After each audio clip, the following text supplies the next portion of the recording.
Hi hello guys, எப்படி இருக்கீங்க? நல்லா இருக்கீங்களா? சற்று தாமதத்துக்கு நீங்கள் மன்னிக்கணும். எனக்கு கொஞ்ச நாளாக எனக்கு உடம்பு சரியில்லை. இப்போ எனக்கு உடம்பு பரவாயில்ல. அதனால தான் நான் இந்த வீடியோ போட வந்திருக்கேன். நம்ம இன்றைக்கி ஒரு கதை தான் பார்க்க போகிறோம். என்னடா கதையா அப்படின்னு சொல்லிட்டு வீடியோ ஸ்கிப் பண்ணிட்டு போயிடாதீங்க. இந்த கதை வந்து சின்ன குழந்தைங்க வந்து பெரிய குழந்தைங்க வரையும் பெரியவங்க வரைக்கும் பார்க்கலாம். அந்த மாதிரி கதை தான். வாங்க கதைக்குள்ளே போகலாம். ஏற்கனவே போட்டுருந்த அந்த மேஜிக் ஸ்டோரி என்னாச்சக்கான்னு நீங்கள் கேட்கலாம். அந்த ஸ்டோரியை ஸ்கிரிப்ட் வந்து காணாம போயிடுச்சுப்பா. அந்த ஸ்டோரியை ஸ்கிரிப்ட் கிடைச்சா கண்டிப்பாக நான் அந்த கதையை போடுறேன். நான் போன ஸ்கிரிப்ட் கிடைக்கிற வரைக்கும் கொஞ்ச நாள் இந்த மாதிரி கதை கேட்கலாம். அட்ஜஸ்ட் பண்ணிக்கோங்க செல்லுங்களா. வாங்க செல்லக்குட்டீஸ், இப்போ நம்ம ஸ்டோரிக்குள்ளே போகலாம். ஒரு நாள் நாய் ஒன்று காட்டில் வழி தவறிவிட்டது. அப்பொழுது அங்கு சிங்கம் ஒன்று பசியோடு அலைவதை பார்த்த நாய் ஒரு நிமிடம் பதறி இன்றோடு நம் கதை முடிந்தது என்று எண்ணியது. அப்பொழுது அங்கு கிடந்த எலும்பு துண்டுகளை பார்த்ததும் அருமையான திட்டம் ஒன்றை தீட்டியது.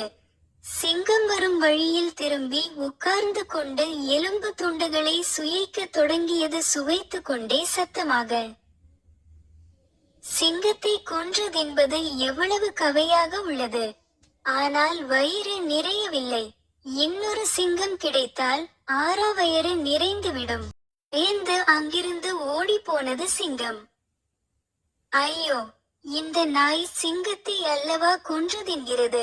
மேஸ் இதையெல்லாம் மரத்திலிருந்து குவாங்கு என்று பார்த்து கொண்டிருந்தது. சிங்கத்தை ஏமாற்றிய ஆதிடம் போட்டு கொடுத்தால் சிங்கத்தின் நடப்பை பெற்ற நாளெல்லாம் பயம் இல்லாமல் வாழலாம் என்று நினைத்தது. உடனே கத்திடம் சென்று நாய் செய்த தத்திரத்தை பற்றி சொன்னது. அதை கவனித்த நாய் ஏதோ தப்பு நடக்கப் போகிறது என்று உணர்ந்தது.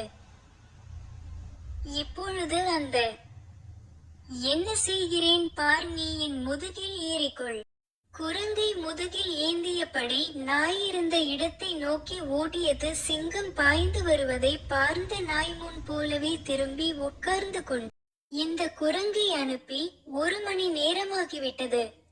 இன்னும் 95 சிங்கத்தை கூட ஏமாற்றி அழைத்து வரவில்லை. இதை கேட்டதும் சிங்கம் குரங்கை தூக்கி எறிந்து விட்டு திரும்பி கூட பார்க்காமல் ஓடிவிட்டது. கடுமையாக உழைப்பதை விட திறமையாக உழைக்க கற்றுக்கொள்ளுங்கள். வெற்றிகளை உங்கள் வசப்படுத்தி விருநடை போடுங்கள். இந்த கதை இதோட முடிஞ்சிச்சு. இந்த கதையில சொல்ல வர கருத்து என்னன்னா, ஒரு விஷயத்த செய்யறதுக்கு முன்னாடி புத்திசாலித்தனமா யோசிச்சு செயல்படுங்க.